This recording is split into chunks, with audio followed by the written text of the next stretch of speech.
Hey, my name's Kenuk from Morristown, New Jersey. 21 years old, and this is what I've been through. Anytown, USA, or wherever you are, you're a shining star and music was made for cars. All the static was automatic till you turned me on and then you turned it off. What is with these bands? I just don't understand. What is with these songs? They're all 2 minutes long. What is with these trends? Will it ever end? You know, I don't think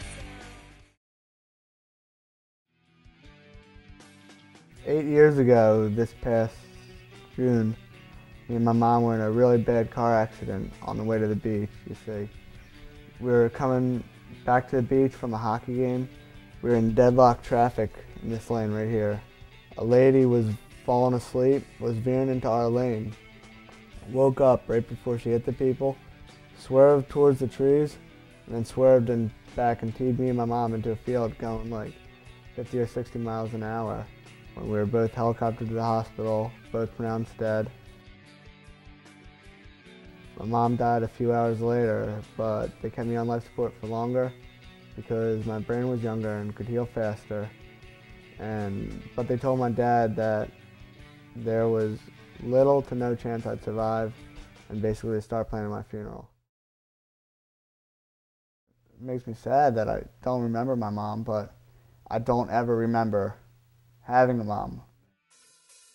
I know that she was a great person. I know that she was, a beautiful woman, a great person, great personality, a very happy woman. But I don't ever remember having interactions with my mom. I don't ever remember having feelings of, I love this woman, So. I was on life support, like machines pumping my blood, breathing for me, for about like a month, like doing everything. I had a tube coming out here for food and water. I had a tube here sucking water out of my lungs. I had a trach, and I just had a bunch of stuff hooked up.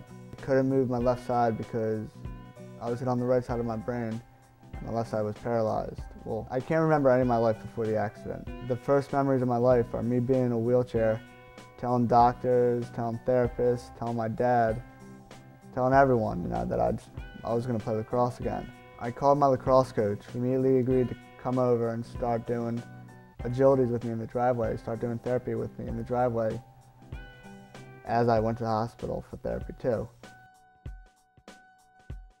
I'd get home around 5, I'd practice my agilities, do my homework, eat dinner, and then go right to bed. So at that point in my life was devoted to rehabilitating cognitively, to getting back into my class at school, which doctors didn't think would be possible, and physically to getting back on the lacrosse field, which doctors and my dad and everyone told me was impossible. But so I'm doing that, and consecutively every weekend since I started these agilities, I improved all my times, and I'm making tremendous recoveries. It's never too late, it's never too late, it's never too late.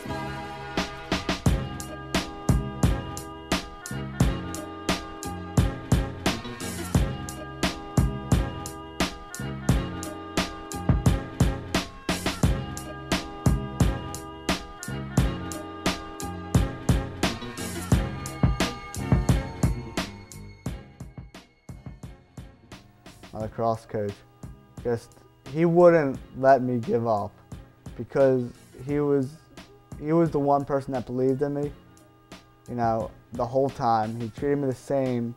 He treated me just like a normal person. While my friends wouldn't even throw the lacrosse ball with me because my dad told them basically to make me give up the dream of playing lacrosse. My lacrosse coach would be pushing me. He'd come over to do agilities with me in the icy cold weather, and he'd push me to make the better time, and he'd always be pushing me, and he would never let me give up. My lacrosse coach persuaded my dad to let me play lacrosse as a goalie.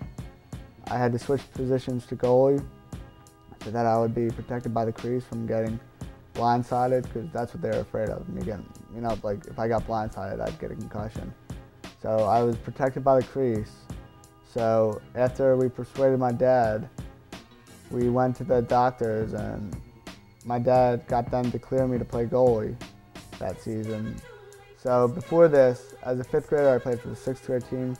As a 7th grader, I played for the 8th grade team, always playing a grade up. And as an 8th grader that year, I played for the 7th grade team. I played goalie for them, learning the position of goalie and rehabilitating. And I played that year, and then that summer I went to lacrosse camp. I won Best Goalie Award at Nike Lacrosse Camp. And then that freshman year, I was the only freshman on varsity backing up the goalie. You know what, it's funny because they got so mad at me because whenever I was clearing the ball, I would never stay in the crease. I would always run the ball up the field and try and play offense. My sophomore year, my team won the state championship for New Jersey. And by my senior year, I was the all-star goalie in New Jersey, and I got recruited to play college for 2 years. I still play club lacrosse. I'm the starting goalie for UNCW team, and I coach lacrosse now. Last year I coached, my first year at Cape Fear Academy, I coached the 8th grade team as defensive and goalie coach and the varsity goalie coach. And my 8th grade team that I coached, we went undefeated and won the championship. I wanted to start lifeguarding one year, and I really wasn't a good swimmer, to tell you the truth. I was a horrible swimmer. And yeah, it's not I wasn't a good swimmer, I was a horrible swimmer. I had a hard time going the lap back and forth. But I knew that I wanted to lifeguard in the summer, and because I'd talked to people that had done it, and they said, oh yeah, it's real fun, you should do it. So I ended up swimming that winter before the summer, just to try and get my my stroke better, trying to become a better swimmer. And now I swim every day. You can't really take things for what they are. You gotta look at the whole picture, like what it has the potential to be.